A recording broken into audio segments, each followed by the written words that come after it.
Hi, I'm Laura Marwood, Product Strategist for SAP S4HANA, and today I'm joined by Paul Saunders, an ERP thought leader with extensive experience advising customers on implementations and upgrades. Paul, what would you say to those people who suggest that ERP is outdated or old-fashioned? I would say you're wrong. ERP is like music. You know, music's made up of 8 notes, 12 semitones. It hasn't changed for a long, long time.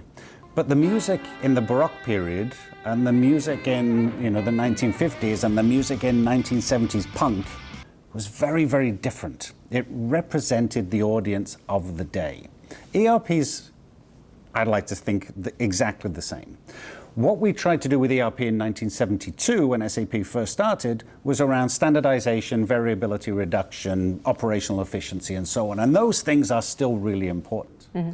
But business has changed, the world has changed, your customers have changed, the expectations have changed. ERP changes along with it. Paul, in your interactions with some ECC customers, what are some of the things that have surprised them, perhaps some capabilities they weren't expecting? Talking to a customer recently, they were saying that they've been running ECC and other ERP solutions, competitive solutions, for a number of years.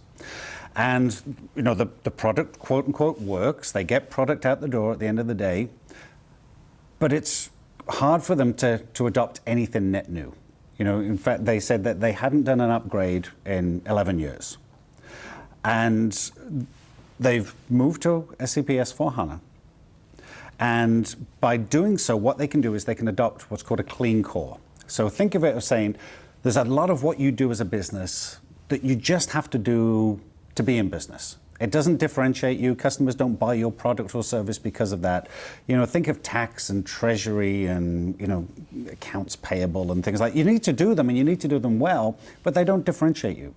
With SAP S4HANA Cloud, what you can do is you can adopt this clean core. You can standardize on those pieces.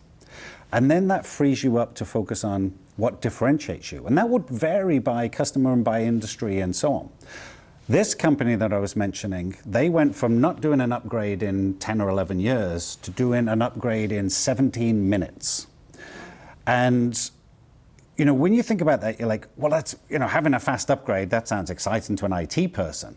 It's not just about that. It's about the fact that when you can upgrade in 17 minutes, it means you're not disrupting your business. It means that you are taking innovations.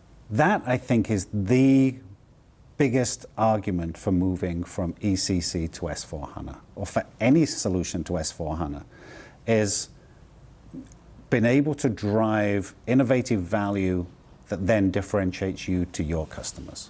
And what would you say to those customers who are dubious or skeptical about transitioning to the cloud? The question would be, is it dubious? Are they skeptical? Are they scared? Are they nervous? And the only way to really deal with it is to say, what am I trying to achieve? Mm-hmm. And will cloud help me get there? And we know, we've seen this for 20 plus years now, that cloud is the great leveler of companies. And then, why am I scared?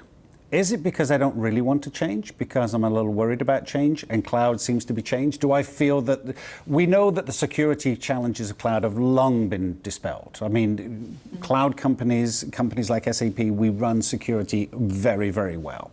We know that the cost pieces have been dispelled. We know that the scalability pieces have been dispelled. So all of these things, the benefits of cloud, they're factual. And when do ECC customers have to move to SAP S4HANA?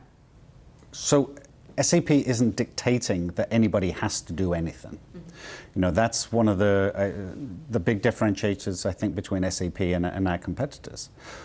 When should a customer want to move, and when will it have the most value to move? That's where we work with the customer to tease that out. From a maintenance point of view, we will be, ECC will be moving to the end of standard support over the next few years.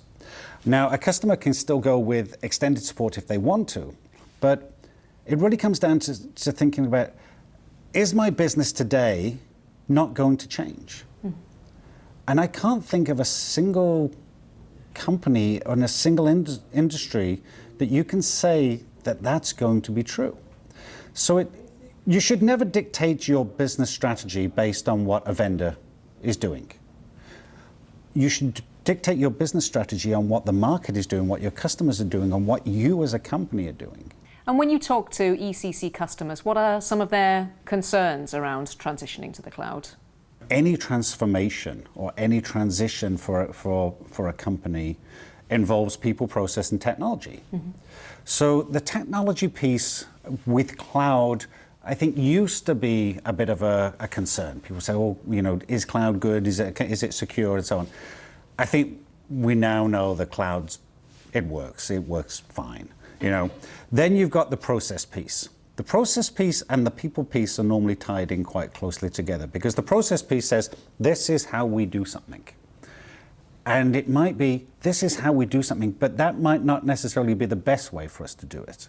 And we can help them with things like Signavio to say, this is how you do something, and actually this is the best way you can do stuff. And then that comes to the last piece, the people piece. There's always been a view, I think, that people don't like change. That completely wrong. People are absolutely fine with change. People don't like being changed. Mm-hmm. And where you see the most successful ERP and transformation stories is where people are involved, where you've got this diversity of thought coming into it to say, where are we going? How do we get there? And what's my role to play in it? And of those three pieces, which is typically the most challenging for customers in your experience? 95% of the time, it's the people piece. When you get used to doing things one way, it's very, very hard to say, well, actually, maybe there is a different way of doing things. When you look at things like, Rise with SAP, the value there, I think, is that we can take away a lot of the complexity and the risk of the technology piece and the process piece, which then frees that company up more to focus on the people piece. And our partners can come in and help and say, these are all the great things that you can do with change leadership. This is the way you inspire people. Nobody gets up in the morning and says, oh, great, I'm going to start an ERP project. But what they can do is to say, oh, great, I'm starting my journey to be the best company that I can be, to achieve my strategic goals and so on. How do you see the future of collaborative ERP evolving? You think about why we put in ERP in the first place all those decades ago was to try and get people within different departments of a business to work together. And so we had common data models and common processes and so on. But business today is very collaborative, and it's very message driven. And I don't mean that in a technical way. I just mean that something pops up, an email or a text or something else, and people respond to it. And sometimes, you want to be able to have a quick, informal conversation with somebody. So when you look at some of the things that SAP has been doing together with Microsoft, for example, so you've got somebody using Microsoft Teams, you've got somebody using SAP S4HANA, you can bring those two things together. And this is a great example, I think, of where technology is going, where business is going, where the world's going, where you've got two of the biggest software companies in the world, SAP and Microsoft, not saying my product's better than your product, my company's better than your company, but by saying when we can put the two things together, our customers really benefit. I think the days of companies standing up on stage saying, I'm great, I make the best software, your software sucks, those days are over. It's collaboration at all levels, between businesses, between departments, between competitors. So the future of ERP is collaborative? The future of business is collaborative. The future of work is collaborative. And ERP is a representation of business and of what the future of work looks like. So absolutely, it's collaborative. Paul, this has been great. Thank you so much for joining me today. Thank you very much, Laura. It's been great.